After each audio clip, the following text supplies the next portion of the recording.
वो 1.5 करोड़ की चेन पहनता है, 80 करोड़ के जूते पहनता है। वो है बस्ती का हस्ती। अब भी नहीं पहचाना आपने? जी हाँ, ये है बस्ती का हस्ती MC स्टैन, जिसने बिग बॉस सीजन 16 जीत के सबको चौंका दिया। जहां सोशल मीडिया पर प्रियंका चहर चौधरी और शिव ठाकरे के विनर बनने के कयास लगाए जा रहे थे, वहीं रैपर MC स्टैन ने यह शो जीतकर सबको चौंका दिया। कहा तो यह भी जा रहा है कि बिग बॉस की हिस्ट्री में MC स्टैन सबसे ज्यादा वोटेड कंटेस्टेंट है, यानी जितने वोट MC स्टैन को मिले उतने किसी भी कंटेस्टेंट को इस शो में आज तक कभी नहीं मिले। यूं तो रैपर MC स्टैन बस्ती से आते हैं, लेकिन 1.5 करोड़ की चेन पहनते हैं, 80,000 के जूते पहनते हैं और याद रहे कि सिर्फ 23 साल के हैं। लेकिन आप ये सोच रहे होंगे कि पुणे की झुग्गी झोपड़ी से आने वाला ये लड़का आखिर कैसे यहां तक पहुंच गया। देखिए, पुणे में तड़ीवाला रोड पर छोटी छोटी झुग्गी झोपड़ियों के बीच हजारों बच्चों के बीच एक बच्चा बड़े बड़े सपने देखता है। इस बच्चे का नाम था अल्ताफ शेख उर्फ MC स्टैन। MC स्टैन का बचपन बेहद ही साधारण था। ना कुछ खास पैसे थे, ना सर पर कोई मजबूत छत। पढ़ाई में कम और गानों में ज्यादा मन लगता था। 12 साल की उम्र में स्टैन कव्वाली गाया करते थे। बस यही सोचते थे, मुट्ठी में कुछ सपने लेकर, भरकर जेबों में आशाएं, दिल में है अरमान, यही कुछ कर जाएं, कुछ कर जाएं। जीवन संघर्षों से भरा था। कभी जेब में पैसे नहीं हुआ करते थे। हालात ऐसे थे कि कई बार उनको और उनके परिवार को कई रातें सड़कों पर गुजारनी पड़ती थी। लेकिन ना बुरे वक्त से वो टूटे और ना ही बुरे लोगों से। एक इंटरव्यू के दौरान स्टैन ने कहा कि जब वो 7वीं क्लास में थे तो उन्हें लगा कि मैं रैपर बनूंगा। मेरी और कोई बड़ी फैंसी महत्वाकांक्षाएं नहीं है। मैं ये जानता था कि मैं कॉर्पोरेट जॉब लाइफ के लिए नहीं बना हूं। जीवन का संघर्ष ऐसा था कि जब गाने लगे तो अपनी जिंदगी की कहानी ही उसमें बताने लगे। बतौर रैपर उनका सफर आसान नहीं था, लेकिन मेहनत के साथ किस्मत की बाजी ऐसी पलटी, उनके गाने हिट होने लगे और ये पुणे की बस्ती का लड़का हस्ती बन गया। हस्ती बना तो रफ्तार जैसे जाने माने रैपर्स के साथ भी परफॉर्म करने लगा। बिग बॉस में भी पूरी रैपर कम्युनिटी का उनको सपोर्ट मिलता रहा।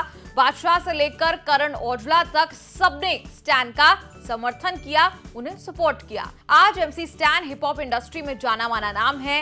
हिप हॉप में आने से पहले वो बीट बॉक्सिंग और बी-बॉइंग किया करते थे। सिर्फ 23 साल की कम उम्र में MC स्टैन ने अपनी अलग ही पहचान बना ली और स्टैन के सफर में अब तक कई चर्चित गाने रहे, जैसे अस्तगफिरुल्लाह, जिसमें उन्होंने अपनी ही संघर्ष की कहानी दास्तां सुनाई। फिर वाटा गाने में भी उन्हें काफी लोकप्रियता मिली। इसके अलावा कई और हिप हॉप हिट्स जो हैं उन्होंने दिए, जैसे तड़ीपार, जेंडर, आई एम डन, नंबरकारी, शाना बन भी लोगों को काफी ज्यादा पसंद आया। बिग बॉस के शो में उनकी पर्सनालिटी की और कहानी की अगर बात कर ले तो MC स्टैन लो प्रोफाइल नजर आए। हालांकि शो के दौरान उनके कई लोगों से झगड़े हुए, लेकिन ज्यादातर वो शो में यही कहते नजर आए कि मुझे घर जाना है। शो में उनकी इन्वॉल्वमेंट को लेकर भी कई लोगों ने सवाल खड़े किए। कहा गया कि उन्होंने न टास्क ढंग से खेले और ना ही बिग बॉस का गेम ढंग से खेला। लेकिन किस्मत का पहिया ऐसा घूमा कि वही MC स्टैन अपने अच्छे दोस्त शिव ठाकरे के साथ टॉप 2 में खड़े थे। दोनों की दोस्ती की भी काफी चर्चा शो के दौरान होती रही। चलिए उसकी एक झलक, एक मिसाल आपको दिखा देते हैं। भर्ती में गर्दिश में भर्ती, आवाज थोड़ी अलग आ रही, हो गई सर्दी, पीटों से बीटों तक प्लीज चलती। तुम गर्दी में चलते तो दिखते नहीं, मैं गर्दी में चलता तो दिखता। Sir big fan bro.